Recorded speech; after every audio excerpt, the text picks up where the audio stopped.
Hello மக்களே, வணக்கம். Welcome back to the channel. இன்றைக்கி தைப்பட்டம் 5வது நாளுங்க. ஸோ இன்றைக்கி என்ன பண்ணலாம் அப்படின்னா, கீரை விதைகள் வந்து விதைக்க ஆரம்பிச்சிடலாங்க. ஸோ தைப்பட்டத்துலேருந்தே வந்துட்டு சித்திரப்பட்டத்துக்குமே பார்த்திங்கன்னா இந்த கீரைகள் ரொம்ப நல்லா வளரும் இல்லையா. நமக்கு வந்து இந்த சம்மர் வந்துருச்சுனாலே கீரைகள் வந்து ரொம்ப நல்லா வளரும். ஸோ நீங்கள் இப்போ இருந்தே விதைகள் போட்டிங்க அப்படின்னா நெக்ஸ்ட்டு 6 மந்த்ஸ் வரைக்குமே வந்து கீரைகள் வந்துட்டு ரொம்ப நல்லாவே நம்ம வளர்த்து அதுலேருந்து அறுவடை எடுக்கலாங்க.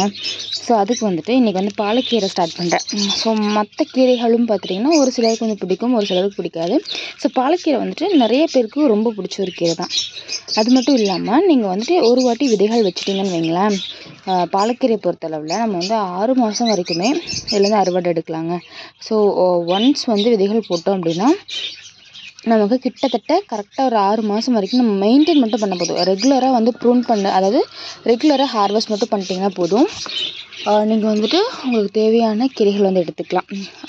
ஃபஸ்ட்டு விதைகள் போட்டதுலேருந்து ஒரு 20லேருந்து 25 நாள் ஆகுங்க நமக்கு வந்து ஹார்வெஸ்ட் வர்றதுக்கு. அதுக்கப்புறம் எவ்ரி 10 days ஒன்ஸ் வந்துட்டு நம்ம வந்து ஹார்வெஸ்ட் பண்ணிக்கலாம். ஸோ இது வந்துட்டு வெட்டிவேர் போட்டோம் இல்லையா, அந்த பேகு தான். ஸோ அதோட துகள்களும் இருக்குது. இதை அப்படியே எடுத்துகிட்டு இதிலே தான் போடுறேன். நல்லா வந்து நம்ம ஹியூமிக் ஆசிடு சீவீட்லாம் கொடுக்கும்போது இந்த கீரைக்கு தேவையான சத்து எல்லாமே வந்து கிடச்சிருங்க. கொஞ்சம் கல்லாக இருக்க மாதிரி இருக்குது.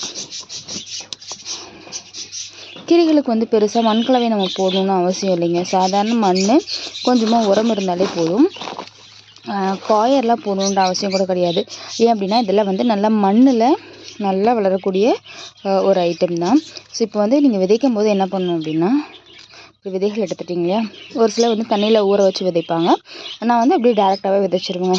இப்போ வந்து இது வந்து 15க்கு 9 ஓகேங்களா, 15 12க்கு 9 நினைக்கிறேன். ஸோ ஒரு அடி இருக்கும் இந்த பேகு. இந்த பேக்கில் இங்கே வந்துட்டு ஒரு இந்த அளவுக்கு வந்து குழி எடுக்கிறோம் அப்படின்னா ஒரு குழிக்கு வந்து 2 விதைகள் போதுங்க. இது வந்துட்டு சப்போஸ் ஒன்று முளைக்கல அப்படின்னா இன்னொன்று முளைக்கும் அப்படின்றதுக்காக மட்டும்தான். ஸோ இங்கே ஒரு விதைகள் வச்சுருக்கோம் இல்லையா, இதுலேருந்து 2லேருந்து 3 இன்ச்சு மறுபடியும் இங்கே இப்படி மறுபடியும் இங்கேருந்து ஒரு 2-3 இன்ச்சு, இங்கேருந்து 2-3 இன்ச்சு, இங்கேருந்து அப்படி. ஸோ ஒரு குழிக்கு வந்து 2-3 விதைகள் போட்டால் போதும். அது மட்டும் இல்லாமல் கண்டிப்பாக ஒரு குழிக்கும் இன்னொரு குழிக்கும் கேப் வேணும், இருந்து தான் ஆகணும். ஸோ அப்போ தான் வந்துட்டு நீங்கள் எதிர்பார்க்குற மாதிரி நல்லா பெரிய பெரிய இலைகளாக கீரைகள் வந்து வளரும். ஸோ இந்த மெத்தட் வந்து நான் வந்து கார்டனிங் ஸ்டார்ட் பண்ணதுலேருந்து இந்த மெத்தட் தான் யூஸ் பண்ணிக்கிட்டு இருக்கேன். நல்ல ரிசல்ட் இந்த மெத்தடில்.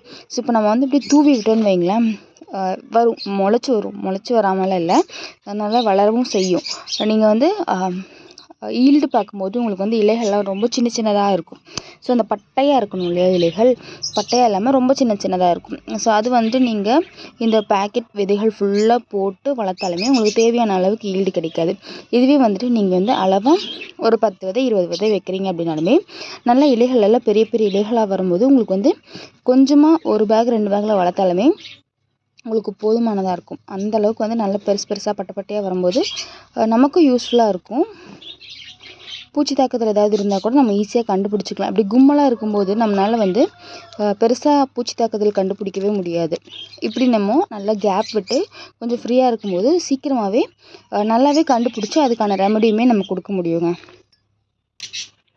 ஸோ இன்றைக்கி வந்துட்டு ஒரு பேக்கில் தான் போடுறேன். இப்போதைக்கு ஒரு பேக் தான் ஃப்ரீயாக இருக்குது.